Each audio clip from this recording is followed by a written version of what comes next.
What's up, YouTube? And I'm back with another banger for y'all today, man. And this is a banger that I really did not want. This is a banger that I really did not want to do for real because of the simple fact of, hold on, I know, but Apple need to be fucking. Apple needs to be sued. How does my phone charge slowly go dead? Okay, whatever. But okay, this is a video that I did not really want to do because I do not fuck with clowns. And I promise you, if you run up... Oh, hold on, YouTube. Let me get right. Because y'all ain't going to be able to hear me. Y'all ain't going to be able to hear me talk over this audio on the iPad for some reason. So let me put my headphones in so y'all can hear me. And I know this intro is long, but I'm telling you this like this. If you run up so I am going to shoot you until you can't move no more.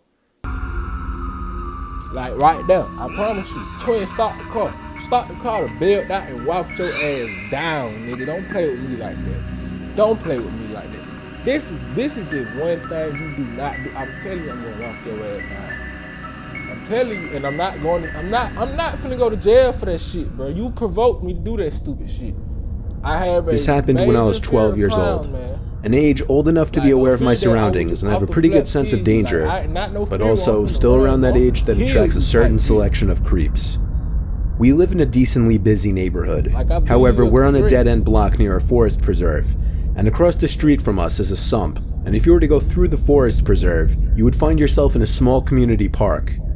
There was this one Saturday night that a mini carnival was being held in the park, and since I wasn't doing anything with friends, my mom suggested that I go check out the carnival. She isn't the kind of mom who tells her kids not to go out past dark. She always let me do my own thing. So I did end up going. I crossed through the forest with a flashlight and eventually passed the fence that led to the park and saw lit up carnival rides everywhere. A Ferris wheel, a mini roller coaster, some of those big spinning rides, and of course concession stands and carnival game booths. It was late enough where it wasn't very crowded. There was also a big circus tent with the red and white stripes where I saw some people entering. I poked my head inside, where I saw 4 rows of people in the audience, and on this mini stage were 3 clowns performing tricks. One was on a tricycle, one was juggling, and the other was just dancing around. Then the dancing one noticed me poking my head inside the tent, and he skipped over closer to me and started waving his index finger, signaling for me to come closer, or to come onto the stage. I didn't really know. All I knew is I didn't want to do either, and so I walked away. I ran into a friend at one of the carnival games, and I hung out with him for about half an hour. Pretty soon the carnival was closing down, and everybody was starting to leave. I said goodbye to my friends and made my way towards the woods again. I was near the fence when I heard, "Why you didn't walk with your friend?" It came from behind me. It was one of the clowns. The clown that was waving me over earlier. He asked me if I wanted to check out the backstage area of the circus tent and some of the cool things the guests cannot see. I said no very quickly and walked into the forest, looking back every few seconds to make sure I wasn't being followed. And I wasn't. The clown just stood there watching me, with the painted-on smile on his face making the situation even more disturbing. When I was out of view, I began to run for a bit before I was confident he wouldn't be able to find me. I was not going to tell my mom what happened because I loved being allowed out whenever I wanted, and I feared that this might ruin that. It's a half-mile walk through the woods. I was probably 3/4 of the way there when I heard it again. Psst. This time, I immediately felt sick when I heard it. I turned and saw the same clown walking out from the darkness of the woods into the light of my flashlight. When he was close enough, I threw the flashlight at him and ran for it in the direction of my house. I heard him close behind me until the road was visible. Then I heard him turn around. When I got home, I was breathing like I had just run a marathon, and my mom was of course concerned. I still didn't want to tell her what happened, so I lied and said I jogged the whole way back. After that, it never came up again. Boy, it would have sounded like a Call of Duty match in the fucking woods if I would have had a gun on me. Happy holidays. First off, I wouldn't even be in that situation. Me and my friend would have jumped your ass. Yeah, we would have beat the shit out of your motherfucking ass. Up until the age of 14, I always had a fear of clowns, ever since I was first greeted with one at the age of 5 at a county fair. On a cold Tuesday night in November during break, My parents were on vacation, and my sister and brother were out for the night. My friend, who I'll refer to as B, wanted to come over so that we could walk to the fair a couple blocks away. So he did. We walked to the fair, which happened to be in a big empty parking lot. We walked around for a little while and played some of the carnival games. Then we ran into a clown. He didn't speak, he just smiled, bopped around, and made silly hand motions. He resembled more of a mime than a clown. And he seemed to inch his way closer to us every few seconds. Me and B laughed, B patted him on the shoulder, and we walked away. That was weird, I told B. That was more creepy than weird, said B. We were walking back to my house now on the sidewalks of the quiet Tuesday night neighborhood roads. And that's when we heard something from behind us. It was a pair of footsteps. We turned, but didn't see anyone. This continued for another few minutes. B said he was freaked out and was gonna go home, but I convinced him to stay with me and hang out at my place, honestly because I was scared now. We were sure we were being followed. We made it to the front of my house. I dug through my pocket, took out my keychain, and started looking for the right key out of the 3 in the dark. That's when B nudged me to turn around.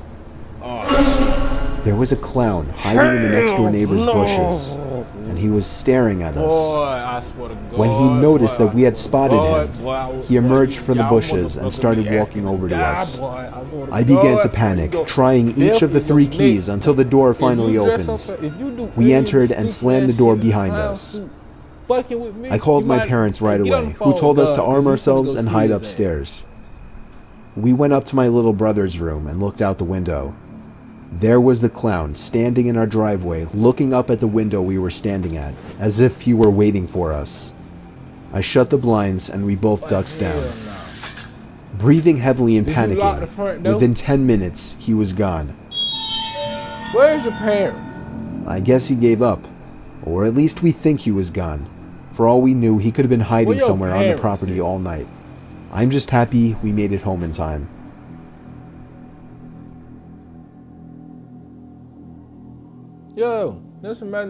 If you've seen the news lately, there have been many reports of clowns luring children into the forest. I was one of the first to experience this, and it was utterly terrifying. I want to remain anonymous at the moment, just in case the clown finds out who I am. Anyways, here's what happened. I am 14 years old and live in a small town in South Carolina. The town has a population of around 130 people. Summer was just about over, and I had a summer job working at the local lumber yard. It was a great place to work. I helped customers load lumber into their vehicles, a pretty mindless job. Plus, I was able to stay physically fit because of it. The best part is that my house is exactly 1 mile away. Walking to and from work is a daily occurrence. I spent a long day hauling and moving lumber, and my workday was pretty much complete. It was about 9:30 p.m. when I started to walk home. The moon was just starting to light up the road, and the sun had completely set below the hills. There are no other houses between the lumberyard and my house. Our town is very rural. The road home has hills that peak high enough that you're unable to see what's on the other side until you crest it. The road is skinny with no shoulder, but it was freshly paved. The trees stack one by one behind each other in a row, and vegetation is thick with a few game trails coming out to the road. Crickets and frogs sound like an orchestra. The walk home usually takes about 30 minutes. I've done it so many times that I entertain myself with music. I put in my earbuds, throw on some tunes, and away I went. Hell no. I was about halfway home when I heard what sounded like a high-pitched cackling laugh. What the hell was that? I said to myself out loud. I took out my earbuds and stopped. I thought maybe it was part of the music, but something about it didn't fit into the song. I stood there motionless, looking to hear the same sound again. However, the frogs croaking were so loud that not even a scream could be heard. I thought nothing of it and walked home. The next day, I started my shift at 2 p.m. I started my walk to work around 1:30. Nothing was out of the ordinary. It was a beautiful day. I usually look down at my feet and kick any rocks that I see. Having them skip across the fresh pavement was oddly satisfying. I kicked a rock and it skipped across the pavement and landed next to something strange laying in the dirt on the side of the road. It looked to be a bright red ball. I picked it up, I gave it a little pressure, and it squeaked. Immediately, I knew what it was. This is a clown nose, I said to myself. What the hell is this doing out here? I kept it and carried it to work to show the other staff members.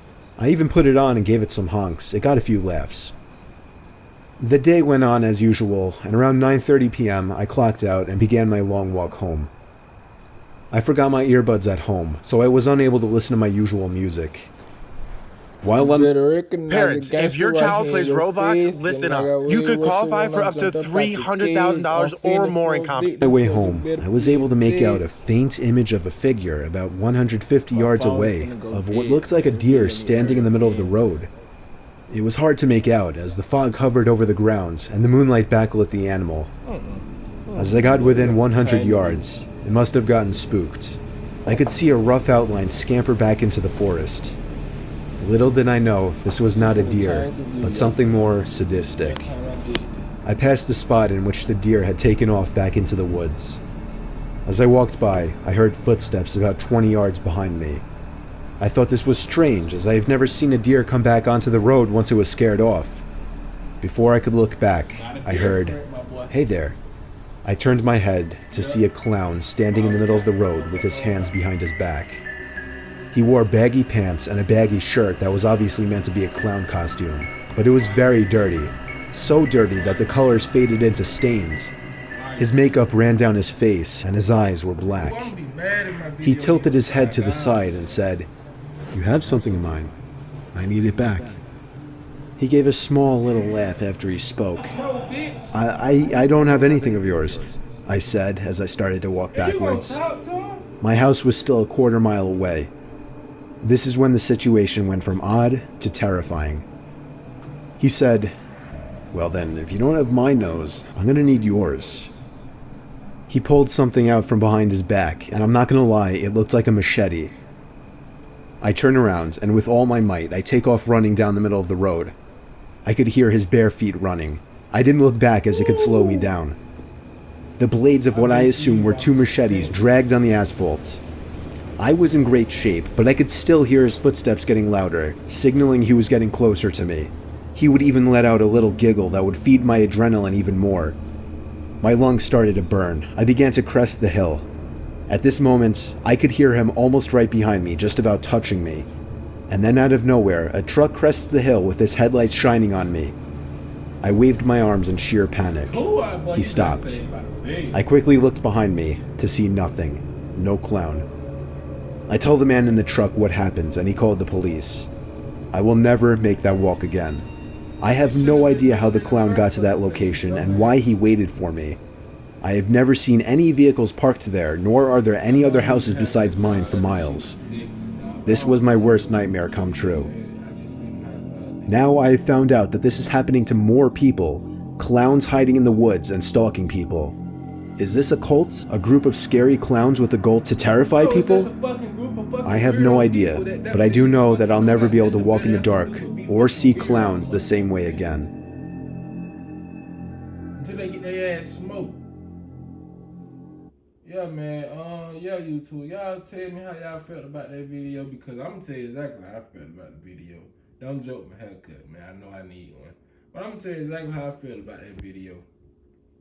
Bitch, you dress up as a clown fucking with me, and I promise you, boy, your ass is gonna regret when I pull that motherfucker out and go to you using that bitch. You gonna regret that shit.